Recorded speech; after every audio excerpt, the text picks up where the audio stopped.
Good afternoon and welcome to Yggdrasil Gardens. I'm your host, Chance Walton. Today for Beard Care Showcase, I have something that's not official yet. This is a sample that was sent to me to Hemp Wizard.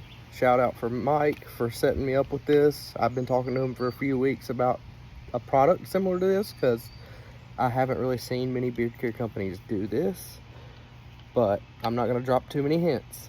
I'm just going to leave it at version 1, version 2. Version 1 is citronella, lemongrass, oranges, and eucalyptus. Version 2 is citronella, lemongrass, oranges, eucalyptus, but also has peppermint and lavender in it. And it smells, both of them smell amazing. I mean, you really can't go wrong. I don't know which one is going to win out and become an actual product. Could be V1, could be V2. I personally like V2. I like how it's tamed out with the peppermint and lavender, so that the citronella isn't so punch you in the face. Version 1's very citronella forward. Version 2 is more lemongrass forward with the trailing scent of the lavender and oranges.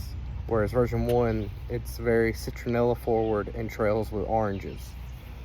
All right. We'll see when these come out. We're still in the testing phase with these. But again, I want to shout out Mike from Hemp Wizard, the Hemp Wizard himself, for hooking me up with these. These are fantastic and they've worked. They work really, really well. The oil absorbs into your skin really good, and the smell, I mean, y'all heard me just describe it. Who doesn't think that smells good? I mean, whoo, boy. So hopefully in a few weeks to a few months, we'll see this come out. So y'all keep an eye on Hemp Wizard's Facebook page, keep a watch on his website, and maybe soon we'll have that come out. Today's topic, let's talk about common pests for lawn care. Not lawn care, your gardening. So pests and diseases. So I don't know about the rest of the country, but here in Alabama, we've gotten a lot of rain this spring. Like just this month alone, we've had over 7 inches of rainfall. So a lot of places I'm seeing, especially in lawns, I'm seeing a lot of brown patch and zoysia lawns, which is a fungus. I've seen some take-all patch. I've seen rust, and I've seen dollar spot. Now, all of those are funguses that you need to treat for, except for dollar spot. Dollar spot is just an aesthetic. It just makes it look bad with little brown circles in the yard. You don't actually have to treat for for dollar spot. If you just put fertilizer on it, it'll usually push the dollar spot out when it heats up and gets dry. But there's really no point in treating it because it doesn't actually do damage to the yard. It just makes it look bad. Now, brown patch, take-all patch, rust, those will actually kill sections of your yard, so you need to treat that. Brown patch you'll know because, I mean, the name's kind of self-explanatory. It's a big brown or grayish looking patch in zoysia. Bermuda lawns, I don't think they can get it. I've never seen that in a Bermuda lawn. I've typically seen a fairy ring, which I think most of us know what a fairy ring is. It's literally a ring of mushrooms will grow in it, and that's how you usually tell it's either a half moon shape or a full circle of mushrooms. And what it does is on the edge of it, it makes its own nitrogen. As those mushrooms break down organic material, it'll make its own nitrogen, and so the outer band around the mushrooms will actually be darker green, and the circle in the middle behind the mushrooms will actually start dying and, you know, graying, browning out and looking pretty rough. So those are all things you need to treat for. You can treat it with a chemical called propiconazole. We call it PPZ. You need about probably, I would say probably, if you had a 50-gallon sprayer, you would probably want to do about 16 ounces to that 50 gallons, and that would take care of it really well. Now, as we talk about our gardening and talk about diseases, with all the rain, I haven't even had to water my garden. And I actually had to remove a tomato plant the other day. I put my wife's flower here instead because it had leaf spot and was looking really rough. That one doesn't have anything. I finally trimmed my tomatoes up for you guys. Cut off all the branches that weren't needed, and I left these suckers so they can grow up and make more. But this is so that the plant can focus its energy on producing bigger, better fruit. I've actually got my first tomato right here coming in. A lot of diseases are popping up, so a lot of leaf spot is what you'll get with flowers, plants, gardening. Now with gardening, when we talk about watering, if you don't have a sprinkler system, like I have a sprinkler system set up, if you're watering by hand with like a can, you don't want to water over the top of your plants, because that will expose them to open up for a disease. You're getting water on the leaves and the sun's drying it out, making moisture, humidity. That'll lead to you probably ending up with a disease or a fungus, and you don't want that. Now the other problem with us having a really wet spring is going to be insects. They're not bad yet, other than the mosquitoes. God bless it. I'm sure that's half of our country right now is getting eaten up by mosquitoes with all this rain. But insects, so common problems that I see in gardens and in lawns this time of year, really more gardens than anything, there's not really much pest pressure at the moment yet, is going to be aphids. Aphids, you'll see them all over your tomato plants and some of your other plants. They're really small. They just crawl over it. They eat it. They suck the sap out of it. And they can kill it in time. They're nasty little boogers. I mean, but if you plant like I did, like my rosemary is by my sedum, you see the bumblebees buzzing around. They kind of help keep some of the pests at bay. Earlier I saw me a parasitic wasp, one of those dark rust colored looking wasps. Those are great to have around your garden. I know a lot of people get freaked out, oh, it's a stinging insect, but those wasps will attack tomato hornworms, which are caterpillars. And I've seen tomato hornworms, I've had them strip my tomato plants completely bare overnight. They move shockingly fast, like an armyworm does. So it's important to check your tomato plants regularly to make sure they don't have that. Now with corn, the problem doesn't arise till it starts forming tassels. As you see, my corn, literally, that's the tallest leaf, and it's up here almost to my neck, almost to my face. With corn, you have to watch it when it gets tassels and starts making ears, because you'll get cutworms.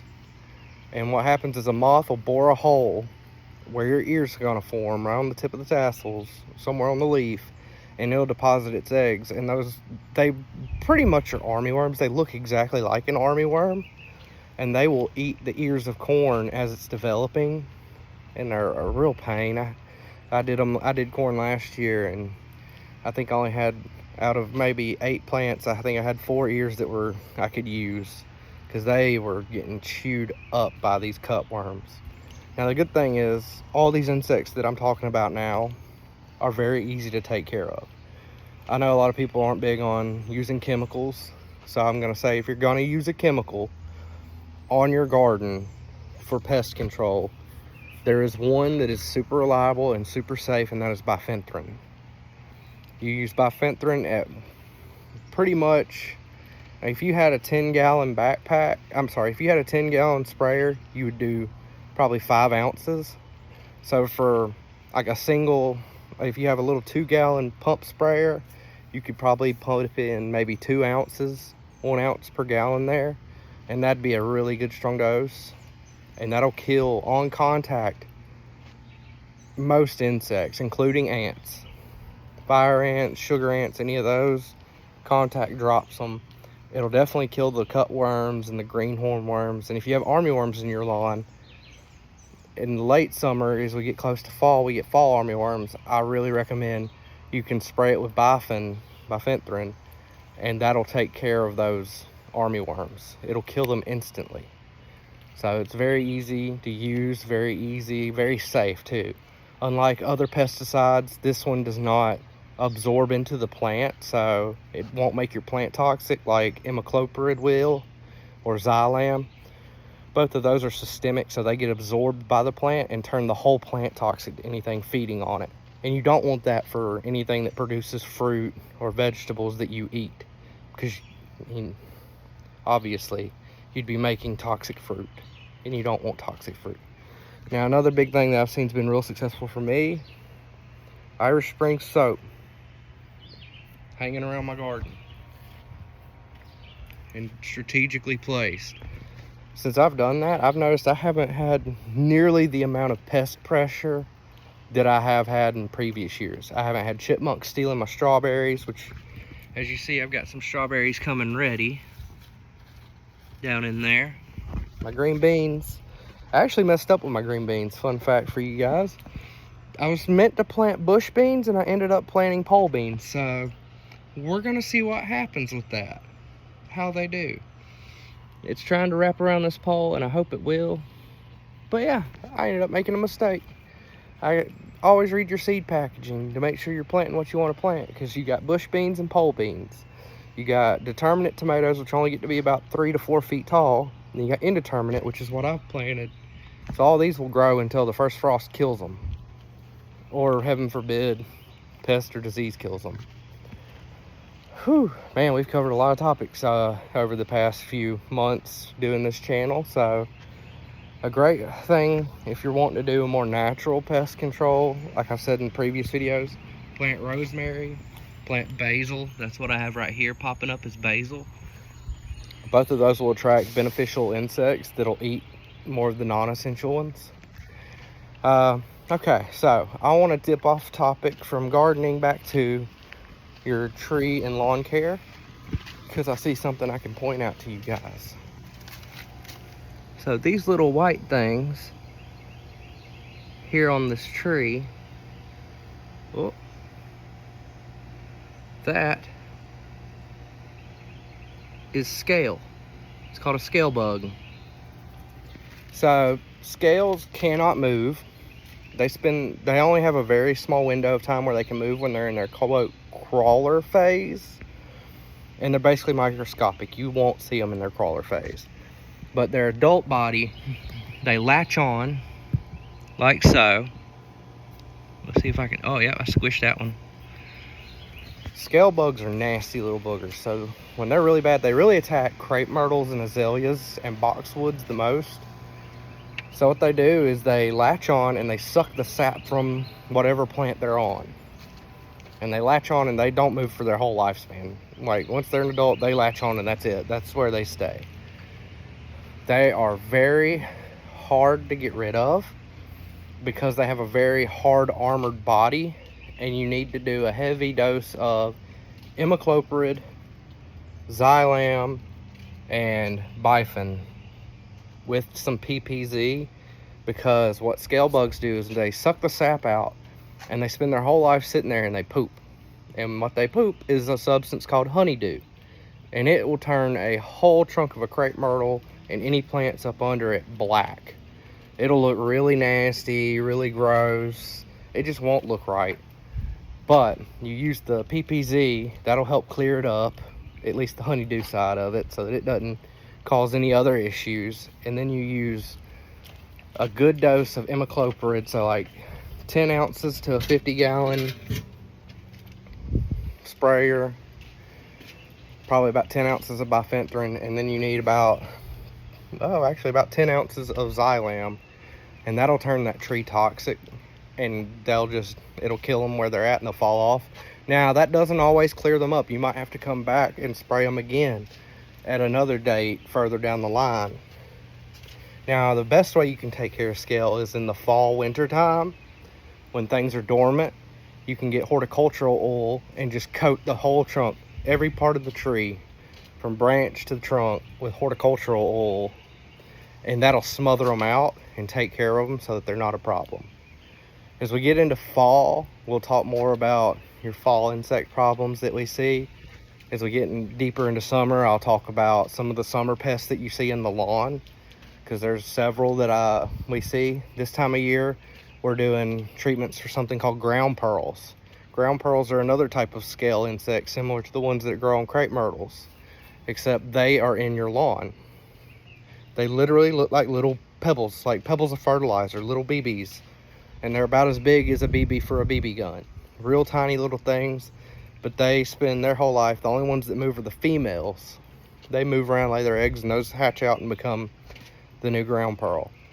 What they do is similar to grubs. They feed on the roots of your your grass, and they'll end up making bald spots in your yard if you have a real heavy presentation of them, and the grass will be thin where they are. Now, the best way to handle those is you need about 6 ounces of Xylem to a 50-gallon backpack. A 50-gallon sprayer. And you just soak that area, the edge of it, and the dead stuff in the middle. You spray that really, really hard. Like, I mean, if you have a 6-foot spot, you need to put like 10 gallons on it. Let that soak in really good, and that will take care of your ground pearls. It won't get rid of them, but it will suppress them and buy you some time, at least for the year. But you'll have to do that year after year, every time in spring, for your yard to look good if you do have ground pearls.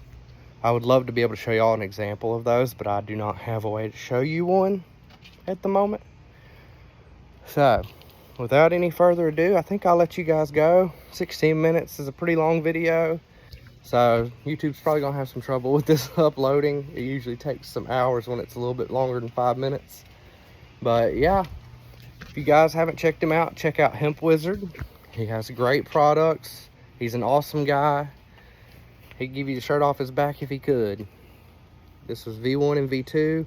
Y'all keep your eyes out for those. They should be going live here within the next few months. Otherwise, stay safe, stay educated, garden on. Be sure to like, share, subscribe, tell your friends, family, bring everyone in. This is good information that anybody can use. I want everyone to be able to take care of their lawn and landscape, their trees and their garden. So thank you guys for watching. I appreciate you all. And we will catch you guys next week.